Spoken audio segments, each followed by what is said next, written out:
Olá, eu vou apresentar o projeto de iniciação científica que teve como título e tema a determinação elementar em banana verde matura, in natura e dessecada, utilizando a fluorescência de raio-x por energia dispersiva. Meu nome é Juliana Nunes e eu estou no 8º semestre de Engenharia de Bioprocessos e Biotecnologia, na Universidade de Sorocaba, onde ocorreu todo o projeto. Tive como orientadora a professora e pesquisadora Valkyrie Yoshida, formada em farmácia bioquímica, mestrado e doutorada em ciências farmacêuticas na área de farmacotecnia. A banana foi escolhida para esse projeto por se tratar da fruta mais consumida no Brasil e no mundo. Tem uma grande importância econômica para o Brasil, que é o quarto produtor mundial da fruta, e tem relevantes nutrientes para análise química. Todas as vezes que eu citar a banana aqui durante a apresentação, eu me refiro à banana prata, da espécie Musa sapientum. A espectrometria de fluorescência de raio-x foi a técnica escolhida por se tratar de um método de análise não destrutiva, o que é extremamente importante para o nosso produto, que é um alimento. Além disso, é uma análise confiável sobre qual são fornecidos dados de qualidade científica sobre a quantificação de todos os elementos químicos presentes em uma amostra, por meio da emissão de ondas de raio-x, onde um detector é utilizado para converter a energia dos raios-x em sinal de voltagem, e essa informação é enviada para um processador de pulso que mede os sinais e passa para o analisador para apresentar os dados e análise. Os objetivos do projeto incluem testar a hipótese de que o grau de maturação e o estado de hidratação da banana estão diretamente relacionados às concentrações elementares do produto. Há na literatura muitos artigos que sustentam a ideia de que os elementos dessecados são mais nutritivos em comparação aos in natura. Entretanto, até o momento não há estudos que comprovem e comparem a concentração elementar da banana sobre esse fator. Além disso, a proposta também foi comparar e quantificar as concentrações de nutrientes, impurezas e metais pesados presentes nas bananas verdes, maduras, in natura e dessecadas, e assim analisar se há mudanças na composição por influência desses fatores. O objetivo de determinar uma quantidade diária segura de ingestão de banana surgiu a partir da discussão dos resultados que obtivemos na análise. Agora eu vou falar quais foram os procedimentos realizados durante o projeto. Primeiramente, todas as bananas foram limpas e desinfectadas com água clorada. Depois disso, foram dessecadas e descascadas e submetidas a uma imersão antioxidante de uma solução aquosa de 4% de ácido cítrico e 1% de ácido ascórbico. Depois disso, as frutas foram selecionadas para que as bananas defeituosas fossem descartadas. Sendo assim, 32 bananas entre 16 verdes e 16 maduras foram embaladas a vácuo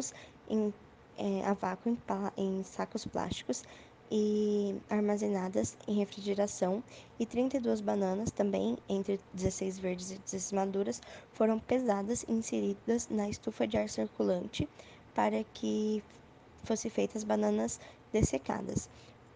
Na estufa, elas ficaram 12 horas em uma temperatura de 70 graus Celsius. Quando dissecadas, foram também pesadas para que fosse possível fazer um cálculo da porcentagem de umidade perdida durante a dessecação.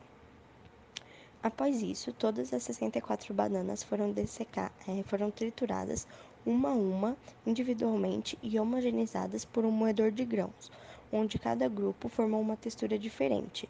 Algumas ficaram como mousse e outras como uma maçaroca.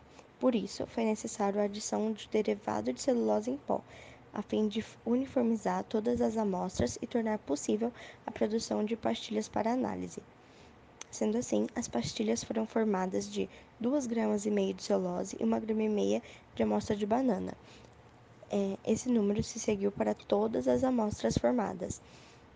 Todas as pastilhas se mostraram adeptas para análise nos requisitos de plasticidade, resistência e homogeneização. A homogeneização também foi feita no moedor de grãos. Assim, com as pastilhas prontas e padronizadas, a análise elementar foi feita em um equipamento de espectrometria por fluorescência de raio-x, onde um software fez a leitura de dados e gerou os resultados da análise. Eu trouxe essa tabela para mostrar como os resultados foram apresentados. Então, cada uma das amostras teve sua composição quantificada de acordo com os elementos encontrados. Estiveram presentes mais de 40 elementos químicos em cada uma das bananas, e esse valor foi convertido para ppm para que a gente pudesse fazer as médias desses números e comparar as amostras. Daí foi feito um planejamento estatístico com os resultados obtidos, onde discutimos os efeitos principais e de interação entre os fatores analisados, o grau de maturação e de hidratação da banana. No gráfico do meio é perceptível a influência da dessecação na concentração de potássio da banana.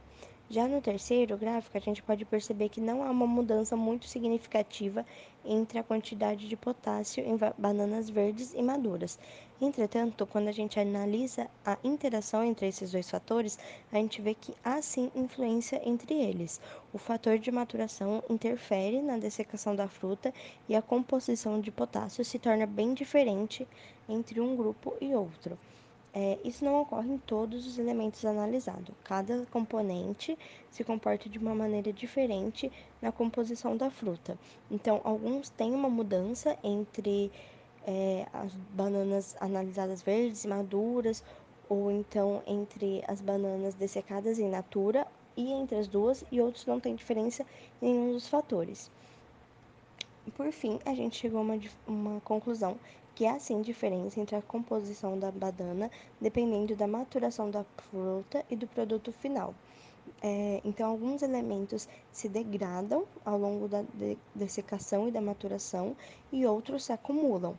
Por exemplo, o enxofre, o manganês, o cloro, o estrôncio, o zinco e o potássio apresentam uma maior concentração nas bananas desidratadas do que nas bananas in natura, enquanto o ferro é encontrado em menor quantidade nas bananas verdes do que nas bananas maduras, e o mercúrio apresenta uma maior quantidade nas bananas in natura do que nas bananas dessecadas.